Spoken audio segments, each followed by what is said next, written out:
बदमाशों अपराधियों के हौसले इतने बुलंद हैं कि हर दिन वहां से अप्रिय घटनाएं आती जा रही हैं। पशु तस्करों द्वारा एक पुलिसकर्मी की हत्या का मामला अभी ठंडा भी नहीं हुआ था कि अररिया में एक पत्रकार की गोली मारकर हत्या कर दी गई। पत्रकार विमल कुमार यादव को उनके घर के बाहर गोली मारी गई। 2019 में आपको बताएं, अपने भाई की हत्या मामले में पत्रकार विमल एकमात्र गवाह थे। पत्रकार की हत्या के बाद इस एंगल पर भी जांच जारी है कि कहीं उसी केस से जुड़े लोगों ने इस हत्या को अंजाम तो नहीं दिया। बहरहाल बिहार से आ रही लगातार इस तरह की घटनाएं राज्य के कानून व्यवस्था पर सवाल उठा रही हैं।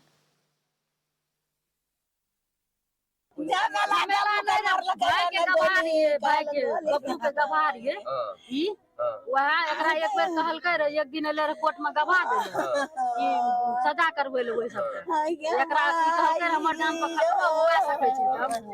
तब हम कहलिए कि तब नहीं दी गवाह, कहलकै नहीं हम गवाह से नहीं हटबै, हम सरकारी गवाह छियै, हम गवाह देबै।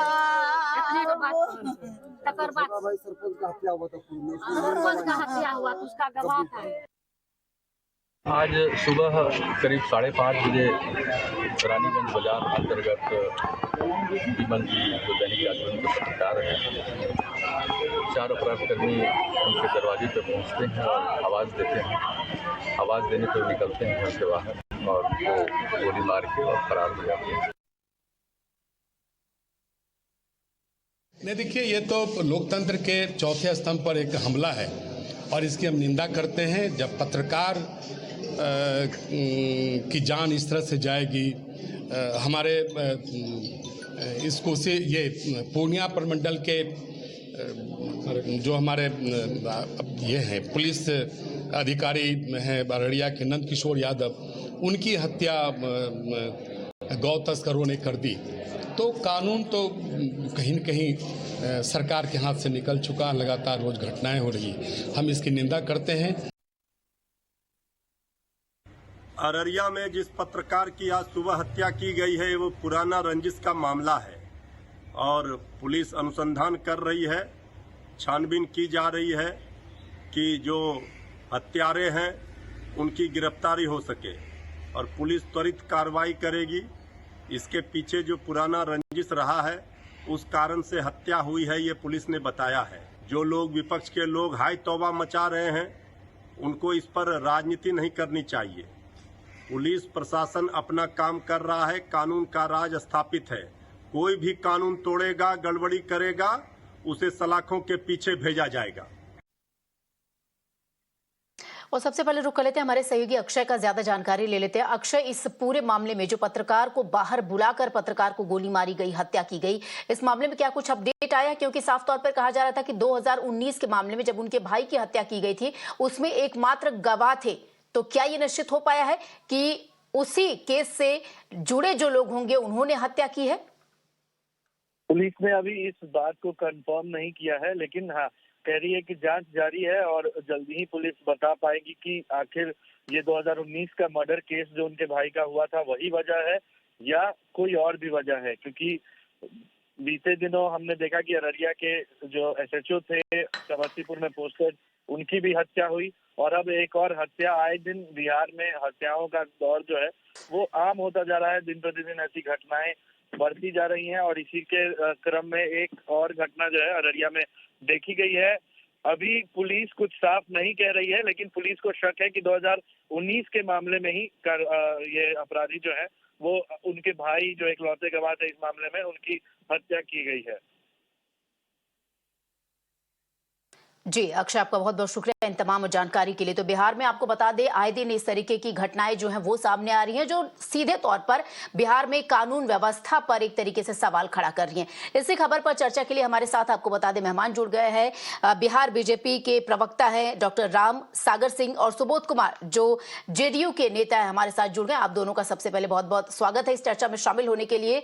राम सागर जी, आपसे जानना चाहेंगे, आप लोगों ने भी बिहार में सरकार चलाई है, जो मौजूदा सरकार है उसका एक हिस्सा आपके दोस्त भी रहे, आपने भी गठबंधन में सरकार चलाई है। फिलहाल डबल इंजन की सरकार बिहार में दोबारा से चल रही है, क्या लग रहा है? पहले अगर देखा जाए, पशु तस्करों द्वारा एक पुलिसकर्मी की हत्या की जाती है, फिर पत्रकार को बाहर बुलाकर गोली मारी जा रही है, कैसे चल रहा है कानून व्यवस्था? श्वेता जी, ये कानून की सरकार नहीं है बल्कि अपराधियों की सरकार है। इस सरकार, नीतीश कुमार की इस सरकार में, जो महागठबंधन की सरकार है, उसमें दर्जन भर से ऊपर अपराधी पृष्ठभूमि के मंत्री हैं। किसका किसका नाम मैं गिनाऊं? सुरेंद्र यादव का नाम गिनाऊं, ललित यादव का नाम गिनाऊं, दर्जन भर से ऊपर अपराधी पृष्ठभूमि के मंत्रिमंडल में लोग शामिल हैं। तो अपराधियों का तो मनोबल बढ़ेगा ही। और आप आए दिन देखेंगे कि जहां भी पुलिस कार्रवाई करने के लिए जाती है, चाहे वो बालू माफिया के खिलाफ कार्रवाई करने जाती हो, शराब माफिया के खिलाफ कार्रवाई करने जाती हो, तो पुलिस को ही मात खानी पड़ती है, पुलिस को मार खा करके लौटना पड़ता है। ये तो बिहार सरकार का इकबाल हो गया है। और मुजफ्फरपुर में तो एक सप्ताह में 10 मर्डर हो गया और रोज लगभग एवरेज 10 मर्डर का बिहार में टाका लग गया है। ये एक भी वर्ग बिहार में नहीं बचा हुआ है, चाहे वो सिपाही हो, चाहे पुलिस वाले हो, चाहे डॉक्टर हो। डॉक्टर संजय जायसवाल को पता नहीं कौन खा गया, आसमान निकल गया कि पाताल गिर गया। उनका जो घर से निकले थे डॉक्टर जायसवाल, संजय एनएमसीएच के डॉक्टर थे, उनका अभी तक कोई अता पता नहीं है। क्या हो गया? बांका में लड़कियों को घर से खींच करके ले जाते हैं और दुष्कर्म किया जाता है। तो अब तो घर भी सुरक्षित नहीं रहा। कल जो जिस पत्रकार की हत्या हुई है, उनको घर से कॉलबेल बजाया है और जैसे ही बाहर आए हैं उनको ठोक दिया है। तो जो बिहार में अब पुलिस का भी जो रहा है रवैया, अब कटिहार में देखी होंगी कि जो बिजली के लिए सड़क पर उतरे थे, उनके माथे में ही ठोक दिया गोली। तो आओगे बिहार तक मारेंगे कपार पे, ये कहावत प्रचलित हो गया है। अब इनका इकबाल खत्म हो गया है नीतीश कुमार का। अब कोई भी वर्ग सुरक्षित नहीं है, चाहे वो व्यापारी वर्ग हो, चाहे मजदूर वर्ग हो। अब पान के गुमटी वाले से रंगदारी वसूला जा रहा है, अब एमएलए से रंगदारी का डिमांड हो रहा है। अब एमएलए खुद और सत्ताधारी दल के एमएलए सरकार से गुहार लगा रहे हैं कि आप हमारे प्राण की रक्षा कीजिए, हमसे रंगदारी मांगा जा रहा है, हमको बचाइए। जब सरकारी विधायक भी चलिए ठीक है, सुबोध कुमार जी भी हमारे साथ हैं, जेडीयू के नेता हैं जी। राम सागर जी, उनसे भी जवाब ले लेते हैं जी। बिल्कुल, उनसे भी जवाब ले लेते हैं, आप लोग विपक्ष में हैं। सुबोध कुमार जी, जी जी जी, राम सागर जी अब जवाब भी ले लेते हैं, सरकार चला रहे हैं, जवाब उन्हीं से ले लेते हैं। सुबोध कुमार जी, मेरा सवाल आपसे खासतौर पे, आपके जो दोस्त थे कभी, जिनके साथ आपने मिलकर सत्ता चलाई, उनका भी आरोप है कि बिहार में कोई भी वर्ग सुरक्षित नहीं है। आरोप के साथ साथ घटनाएं भी देखिए, आपका जो पुलिस महकमा है, पुलिस कर्मियों को गोली मार दी जा रही है, पत्रकार सुरक्षित नहीं है, आम जनता की तो बात ही मत कीजिए। नहीं, बिल्कुल सही, ये मतलब दुखद घटना है और अफसोसजनक है और हम लोग भी दुखी हैं। लेकिन एक बात जैसा इन्होंने बताया, चूंकि मुझे कुछ ज्यादा जानकारी इस घटना के बारे में नहीं है, लेकिन जैसा इन्होंने बताया कि ये अपने भाई के जो मृत्यु हुई थी, तो ये हत्यारे के खिलाफ ये अदालत में शायद गवाही देने वाले थे और इसी के कारण इनको मारा गया है, जैसा ये बता रहे बीजेपी के हमारे रामकृपाल जी बता रहे हैं। ठीक बात है, अगर ऐसी बात है पुलिस जांच करेगी। हमारा काम ये भी है कि जब घटना घटती है तो अन्वेषण करना, उसको सही हत्यारों को चिन्हित करना और चिन्हित करके फिर कोर्ट में भी उनके सुनिश्चित करना, इतने एविडेंस को ला देना अपने गवाही के अन्वेषण के क्रम में कि उनको सजा हो सके। बिहार में मैं आपको विश्वास दिलाता हूं कि जब मालिक घटना, तो बिल्कुल मैं ये नहीं कह सकता हूं कि नहीं होगी, जीरो होगा, लेकिन जब घटना घटती है तो कोई फेवरिज्म नहीं होता है, किसी के खिलाफ, किसी के पक्ष में कोई कार्रवाई नहीं होती है। जो सही मुजरिम होते हैं उनको उनके लॉजिकल कंक्लूजन तक पहुंचाया जाता है, जो हमारी जवाबदेही है, जो हम बखूबी निभाते हैं। और हमको इनसे सर्टिफिकेट लेने की जरूरत नहीं है।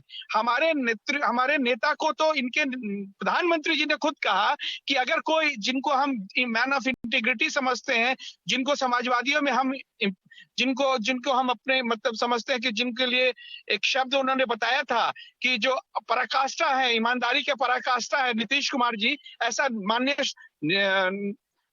मोदी साहब ने कहा था। तो अगर ये मोदी साहब से इत्तेफाक नहीं रखते हैं तो ये कुछ भी बोल सकते हैं, अगर इत्तेफाक रखते हैं तो उन पे भरोसा करें। और ऐसी घटनाएं होती है, मैं मानता हूं। चलिए सुबोध जी, यहाँ जी जी सुबोध जी, घटनाएं होती हैं, आप मानते हैं। यहाँ पर किसी को सर्टिफिकेट की यहाँ बात नहीं हो रही कि प्रधानमंत्री ने आपके मुख्यमंत्री को क्या सर्टिफिकेट दिया, उसे लेकर हम नहीं चलने वाले हैं। आपके राज्य की जनता क्या भोग रही है उसकी बात यहाँ पर की जा रही है। कार्यवाही तो आप बाद में करेंगे, लेकिन फिलहाल क्या हो रहा है? पुलिसकर्मी को आप दिन दहाड़े ठोक दे रहे हैं, बताइए। पत्रकार को घर के बाहर बुलाकर गोली मार दी जा रही है। जांच तो करेंगे, क्या आप जांच भी नहीं करेंगे? ऐसी घटनाओं पर पाबंदी लगाम कब लगेगी? सरकार क्या कर रही है उसका जवाब दीजिए। इनको नहीं पता है, बहुत सारे मैं बताना चाहता हूँ कि परसों जो घटना घटी थी जिसमें एक राम सागर जी, आपसे चाहूंगी कि प्लीज आप चुप रहें और इन्हें जवाब देने दें। जल्दी वो कानून के शिकंजे में होंगे और उनके ऊपर सख्त से सख्त कार्रवाई होगी। आज के सारे तमाम पेपरों में इसकी चर्चा है। अपराधियों को चिन्हित कर लिया गया और उनके ऊपर कार्रवाई होने जा रही है। वहां के सीनियर सुपरिटेंडेंट ऑफ पुलिस ने भी ऐसी बातें बताई हम लोगों को, प्रेस के माध्यम से, समाचार पत्रों में भी आ चुका है। उस संगठित गिरोह को चिन्हित करके उसके ऊपर कार्रवाई करने की जा रही है। तो पुलिस अपने पार्ट से कभी लैग नहीं करती। पुलिस हमेशा, जब मैं ये मानता हूं ये दुखद घटना है, लेकिन कभी हम ये भी नहीं क्लेम करते कि शून्य घटना होगी। कभी कभी कुछ घटना होती है। चले ठीक है, मानने से तो कुछ भी नहीं होगा सर, मान लेंगे घटना दुखद है। घटना दुखद तो है, आपके मानने न मानने से कोई बात यहाँ पर नहीं होती है। आपकी सरकार सवालों के घेरे में और लगातार जनता यही सवाल कर रही है कि आखिर कब ऐसी अप्रिय घटनाओं पर रोक लगेगी। फिलहाल चलिए, आप दोनों का बहुत बहुत शुक्रिया हमारे साथ इस चर्चा में शामिल होने के लिए।